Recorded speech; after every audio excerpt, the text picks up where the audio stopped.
it's me, Margaret. It's been 2 weeks since I've done a cast-off video, or a video of any kind for that matter. And basically the reason why is because it's May.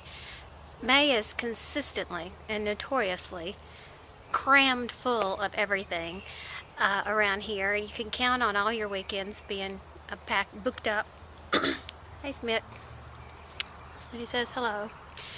And I just didn't get done all the things I wanted to get done. So, very quickly, I'll go through this.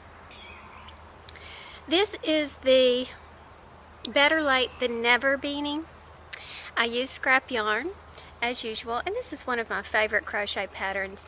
It's, oops, got a little end I need to fix. It's very easy to do. It's basically double crochet, single crochet, double crochet, single crochet, all the way down. Very simple, and a great way to use up your scraps too. So I did this one early on and then went out of town and took my crochet with me. And I started another sock yarn beanie. Ooh, Smitty, stop. I started another sock yarn beanie.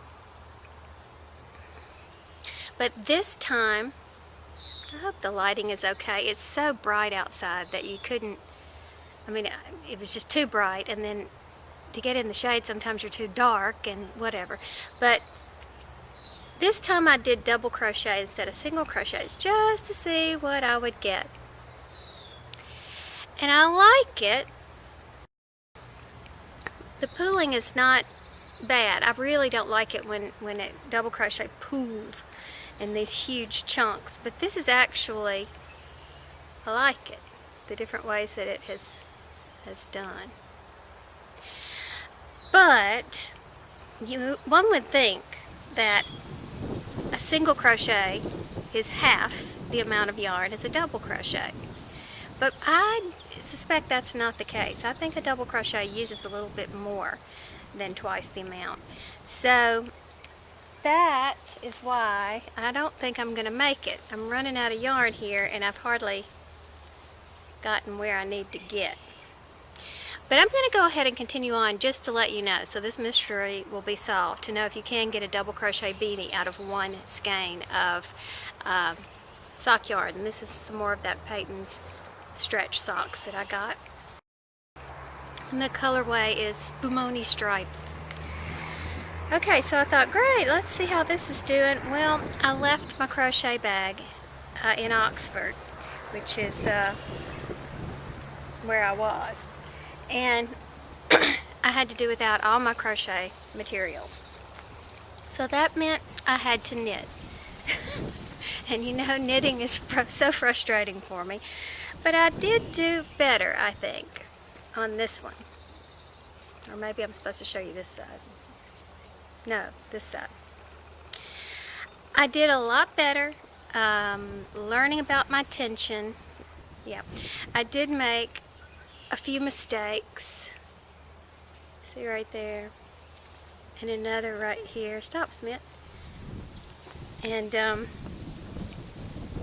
there's a hole right here. I have no idea how I did that. See the hole? I have no idea how I did that. But it's progress. So I was looking at this and I thought, okay, well, why don't I make something that I'm actually going to use? Because I don't use dishcloths. When I wash dishes, I use half a Bounty, or one of, they're called Select-A-Size. And the reason I do that is because I am a big germaphobe, and I want something fresh every time I wash the dishes. And I can go on and on about the benefits of paper towels. Even though I am one of these green people who recycle like crazy, I do use the paper towels on a regular basis for different reasons. I even have this little dispenser in our half bath.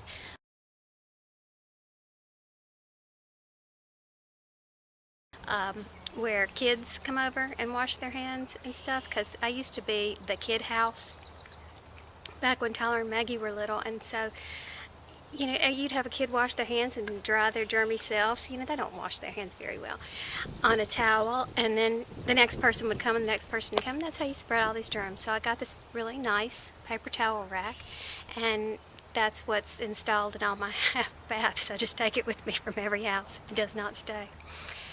So I thought, what would I use? Well, I do use dish towels on a regular basis. So I got out this metal needles, these aluminum. These are just the cheap boy, you get them from Walmart.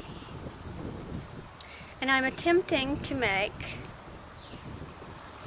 a towel using the same type of pattern where you have garter stitch and then the stockinette, because I have to practice purling.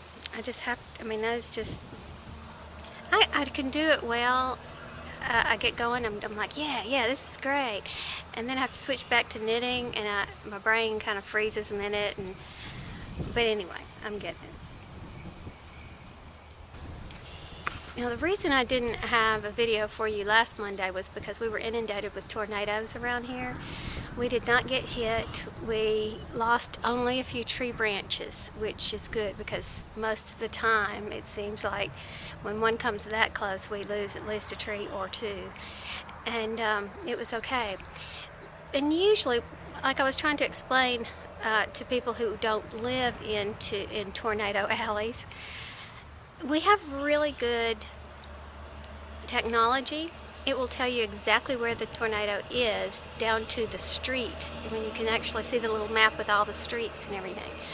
So our safe place is a closet, although many people nowadays are building tornado shelters in the storm shelters in their homes. But we use the closet downstairs, and I'll watch the TV until it looks like it's really headed toward us, you know, and you could see the streets, and then we'll jump in the closet if we need to. Well, in this case, that wasn't an option because we had 4 on the ground at one time, and so they weren't giving, oh, here's Calicozy. They weren't giving us, you know, total focus on our tornado. So we did spend a little bit more time in our closet than we normally do. But it was fine. The one that was our tornado, we call it, out of the 4, hit just about a mile from here.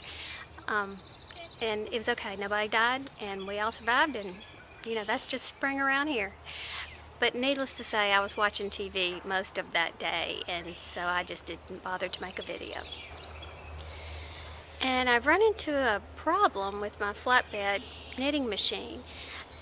One of the needles is not acting right, and it was fine, it was doing great, everything was wonderful, and then all of a sudden it's acted funny, and I don't know if I've torn the sponge strip, the sponge bar that goes on it, or what. That's what I suspect, because the ones on either side of it work perfectly, and this one is just really loose, and something's just not right. But I think I could just start over and try to replace that, and that would be my first course of action.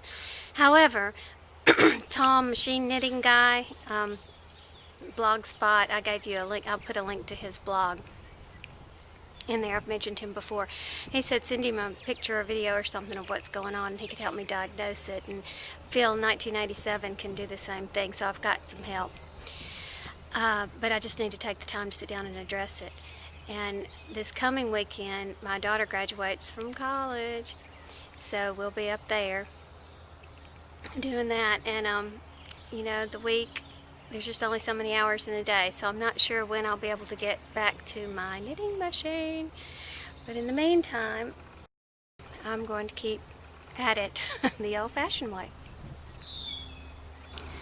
Other news that's happening around here is that we have not 1, not 2, but 3 baby geese families that are living down on our lake. We haven't seen baby geese on our lake for about 5 years, so we're really excited. There's 7 in each of them. Counting 7 on the left and right.